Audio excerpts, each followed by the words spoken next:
Assalamu alaikum students.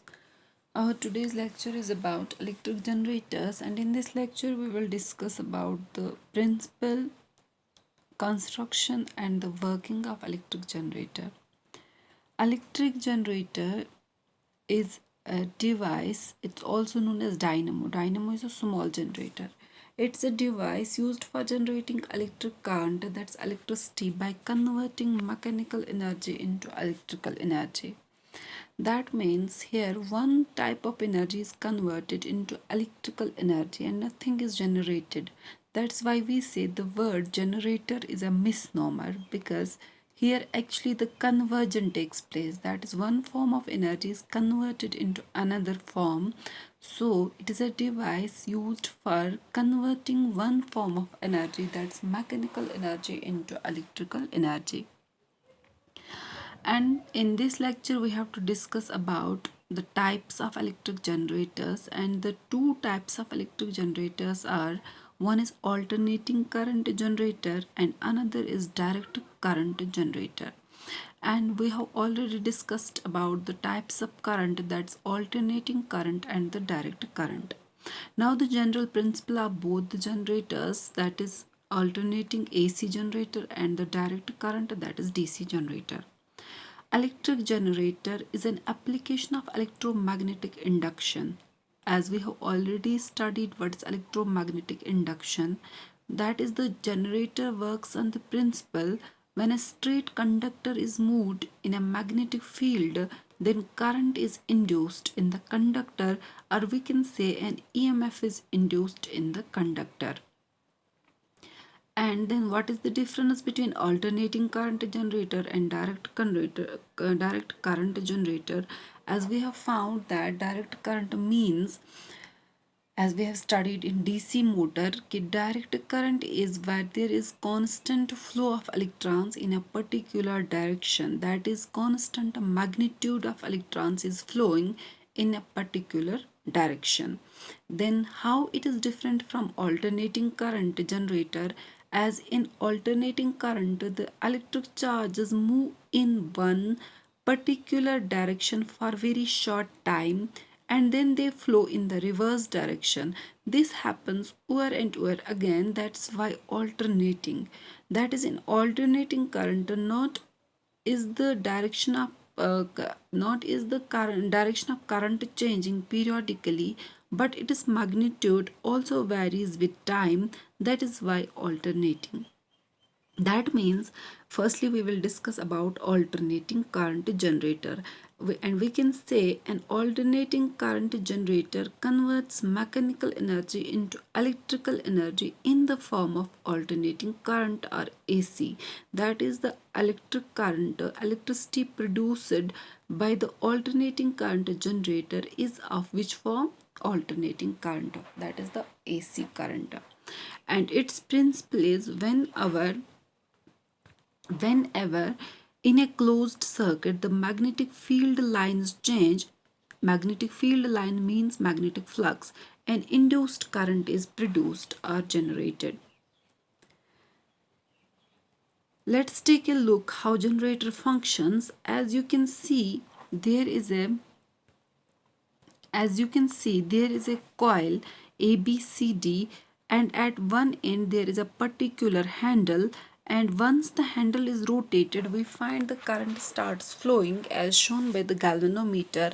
And now let's study in detail about the construction of the generator and the working, how exactly the current flows in the conductor, how it flows in the circuit which is connected to the galvanometer and the resistance. And firstly we will take a look at the arrangement of generator, how the parts of generator are constructed. Here a field magnet, which is a permanent magnet, is very strong, and here within the field magnet, or within the poles of field magnet, we have placed the armature coil, that is ABCD. Usually armature coil is usually wound over a soft iron core, and it revolves around an axle, that's also known as shaft, between the two poles of the strong magnet. It moves between the two poles of the strong magnet. And second part is we have a field magnetism. The field magnet is applied by a permanent magnet in a small dynamo. Small dynamo is also known as magneto, and by an electromagnet in case of big commercial dynamo. That means in small generators, this it is permanent magnets are used, and in commercial dynamo generators the electromagnets are used. The poles of magnet are shown here, that is north pole and the south pole. Then the third part, that is the slip rings. S1 and S2 are the two hollow metal rings held at different heights. The one end of the armature, that is D, is connected to the S1, and its end, that is C, is passed through S1 without touching it. You can also use R1 and R2, slip rings R1 and R2, and also the S1 and S2 without touching it, and it is connected to S2. These rings rotate with the rotation of armature. That means whenever we rotate the armature coil, slip rings also rotate. This is important. And fourth part is brushes, are they are also known as sliding contacts. B1 and B2 are the flexible metal plates or carbon rods. These are called brushes or sliding contacts. B1 is in constant touch with S1 and B2 is in constant touch with S2, that is slip ring S1 and S2. It is with the help of these brushes that the induced current is passed on from the armature and the rings to the external circuit containing a resistance R and the galvanometer G. Brushes are stationary, that is, they don't rotate with the rotation of armature. Slip rings are not stationary, they move with the rotation of armature, but the brushes are stationary, that is, they don't move with the rotation of the armature. And this is the basic arrangement of the generator. Let us study how it functions, how that is the working of the generator. Initially we have kept the generator in this position like this, that is on the armature coil. If we have placed the armature coil in this position like this, and this is the north pole, this is the south pole, that is the direction of magnetic field will be like this, for example. And we have studied when there is a magnetic flux linked with the coil, and EMF will be induced only when there is change in magnetic flux. Magnetic flux is the number of magnetic field lines, and in this case let's find out magnetic field lines linked with the coil. For example, just an example, it is 6 in number. These are the magnetic field lines like this: 1, 2, 3, 4, 5, 6. These 6 magnetic field lines in this particular position, neither the magnetic field lines are increasing nor decreasing, so the rate of change of magnetic flux is 0 at this time. Nothing, there is no change in the magnetic flux. Number of magnetic field lines is constant, and when there is no change in the magnetic flux, no EMF, that is electromotive force is induced. That means hence no current flows through this arrangement. Now let us see what happens if we rotate the coil in the clockwise direction. Now when we rotate the coil in the clockwise direction like this, now at this degree we will give a rotation to this armature coil, that is ABCD here. That means this is the north pole, this is the south pole. This will give us the direction of magnetic field from north to south. Now we have given a rotation in the clockwise direction. You can also give the rotation in the anti-clockwise direction. This is the clockwise direction. So over here, when the coil is rotated in clockwise direction, there has been change in magnetic flux, that is magnetic field lines. As out of 6, only now 4 lines will cross. 1, 2, 3, 4. Only 4 lines will cross through the armature coil, through the coil. That means there has been a reduction in the magnetic flux associated with the coil, due to which EMF is induced. So current will flow, or current flows through the conductor. That means when there is change in magnetic flux, there is the induced current or the induced EMF. And current flow, which the current which flows through the conductor, its direction can be obtained from Fleming's right hand rule. And we know what is Fleming's right hand rule.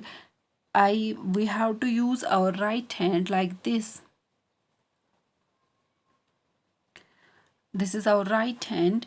We will place our forefinger in the direction of magnetic field, that is from north pole to south pole, and thumb will give us the direction of motion, that is a force in which direction the conductor moves. Here it is in the clockwise direction, that is upward direction. Let us consider conductor. Here we have placed, let us consider this conductor AD conductor, as we have to take the, as we have to we have to consider the two arms, that is AD and BC. Let us consider arm AD, and here force is acting in which direction? Because coil is rotating in clockwise direction. We will see if we stretch our middle finger, it will give us the direction of magnetic field, and forefinger will give us the direction of current, that is the middle finger.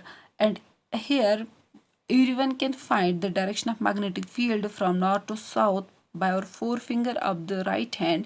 Thumb gives us the motion of conductor, that is clockwise, and the direction of current will be given by the middle finger of our right hand.